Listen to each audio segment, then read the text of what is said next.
ಚುನಾವಣೆ ರಂಗೇರ್ತಾ ಇದೆ. 2024 ಚುನಾವಣೆ ಬಿಜೆಪಿಯವರು ನಾವೇ ಗೆದ್ಬಿಡ್ತೀವಿ ಅನ್ನೋ ಲೆಕ್ಕಾಚಾರದಲ್ಲಿದ್ರು. ಬಟ್ ಕಳೆದ 15-20 ದಿನಗಳಲ್ಲಿ ರಾಜ್ಯದ ರಾಜಕಾರಣದ ಒಂದಷ್ಟು ಬದಲಾವಣೆಗಳು.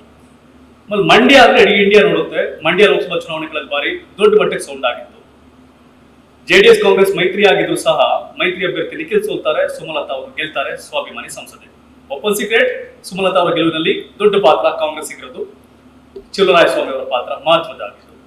ಈಗ ಕುಮಾರಸ್ವಾಮಿ ಅವರು ಮಂಡ್ಯದ ಅಭ್ಯರ್ಥಿ. ಕಳೆದ ಬಾರಿ ಮಗ ಸೋತಿದ್ರು, ಈ ಬಾರಿ ಅಪ್ಪ. ಕುಮಾರಸ್ವಾಮಿ ಅವರು ಮಂಡ್ಯ ಲೋಕಸಭಾ ಕ್ಷೇತ್ರದ ಜೆಡಿಎಸ್ ಬಿಜೆಪಿ ಮೈತ್ರಿಕೂಟದ ಅಭ್ಯರ್ಥಿ.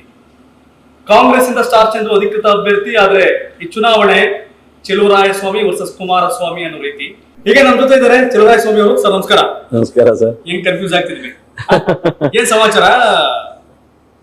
ಚುನಾವಣೆ ಕುಮಾರಸ್ವಾಮಿ ಅವರು ಮಂಡ್ಯ ಅಖಾಡದ ಸ್ಪರ್ಧೆ ಮಾಡ್ತಾ ಇದ್ದಾರೆ. ಕಳೆದ ಬಾರಿ ಮಗನನ್ನ ಸೋಲ್ಸಿದ್ವಿ. ಒಂದ್ ಟ್ಯಾಗ್ಲೈನ್, ಕಳೆದ ಬಾರಿ ಅಭಿಮಾನಿಯು ಈ ಬಾರಿ ಅರ್ಜುನ ಇದ್ದಾರೆ ಅಂತ ಜೆಡಿಎಸ್ ನವರು ಹೇಳ್ತಿದ್ದಾರೆ.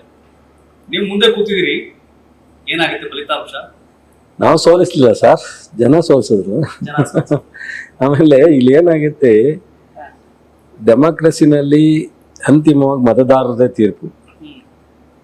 ನಮ್ಮ ಪ್ಲಾನು, ಸೆಕ್ಷನ್ನು, ನಾವು ಮಾಡೋ ಸ್ಟ್ರಾಟಜಿ ಒಂದ್ ಕಡೆ ಆದರೆ, ಒಂದೊಂದು ಸಾರಿ ನಮ್ಮ ನಾಯಕರುಗಳು, ರಾಜಕೀಯದ ನಾಯಕರುಗಳು, ಎಲ್ಲ ಪಕ್ಷದವರೇ ಆಗಲಿ, ನಾವೇ ಮಾಡಿಬಿಟ್ಟು ನಾವು ಹೇಳಿದ್ದೇ ಸರಿ, ನಾವು ಹೇಳೋದು ಜನ ಲೆಕ್ಕಾಚಾರ ಆಗ್ತಾ ಇರ್ತಾರೆ ಹಿಂದ್ಗಡೆ. ನಾವು ಹೇಳಿದ್ದೆಲ್ಲ ಒಂದು ಕಡೆ ಸ್ಕ್ರೀನಲ್ಲಿ ಹೋಗ್ತಾ ಇರ್ತದೆ, ಬಟ್ ಆದ್ರೆ ಅವ್ರ ಲೆಕ್ಕಾಚಾರ ಹಾಕತ್ತಿರ್ತಾರೆ. ಅದರಲ್ಲಿ ಅವ್ರ ತೀರ್ಮಾನ ತಗೊಂಡಾಗ ಈ ಎಲ್ಲ ಲೆಕ್ಕಾಚಾರದಲ್ಲಿ ಯಾರಿಗೆ ಮಾರ್ಕ್ಸ್ ಜಾಸ್ತಿ ಬರುತ್ತೆ ನೋಡ್ತಾರೆ. ಯಾವಾಗಲೂ ಒಂದ್ಸಲ ಅಯ್ಯೋ ಪಾಪ ಅಂತ ಹಾಕ್ತಾರೆ, ಯಾವಾಗಲೂ ಒಂದ್ಸಲ ಸಾಕು ಎಷ್ಟು ಸಲ ಬಿಡೆಯ ಅಂತೂ ಹಾಕ್ತಾರೆ. ಈಗ KCR ತುಂಬ ಚೆನ್ನಾಗಿ ಕೆಲಸ ಮಾಡ್ತಿದ್ರು, ಸಾಕು ಬಿಡಯ ಅಂತ ಹಾಕಿದ್ರು. ನಮ್ಮ ಚಂದ್ರಬಾಬು ನಾಯ್ಡು 10 ವರ್ಷ ತುಂಬ ಸೂಪರ್ ಆಗಿ ಹೈದರಾಬಾದನ್ನ, ಆಂಧ್ರನ ಅಭಿವೃದ್ಧಿ ಮಾಡಿದ್ರು. ಇದ್ದಕ್ಕಿದ್ದಂಗೆ ಸೋಲ್ಸಿದ್ರು.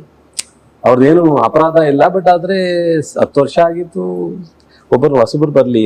ಈ ಥರದ್ದೆಲ್ಲ ಈ ದೇಶದಲ್ಲಿ ಚುನಾವಣೆ ನಡೆದಿದೆ. ಆಮೇಲೆ ಇಂದಿರಾ ಗಾಂಧಿ ಮುಖ್ಯನ, ಸೊ ನಮ್ಮ ಪಟೇಲ್ರು, ಇವರೆಲ್ಲ ಅತ್ಯಂತ ಸ್ವತಂತ್ರದ ಒಂದು 20 ವರ್ಷದ ನಂತರ ಈ ದೇಶಕ್ಕೆ ಏನಾದ್ರೂ ಸ್ಟ್ರಾಂಗ್ ವುಮನ್ ಅಂತ ಏನಾದ್ರು ನಿಂತಿದ್ರೆ ಅದು ಇಂದಿರಾ ಗಾಂಧಿ. ಅವ್ರನ್ನೇ ಸೋಲ್ಸ್ಬಿಟ್ರಪ್ಪ.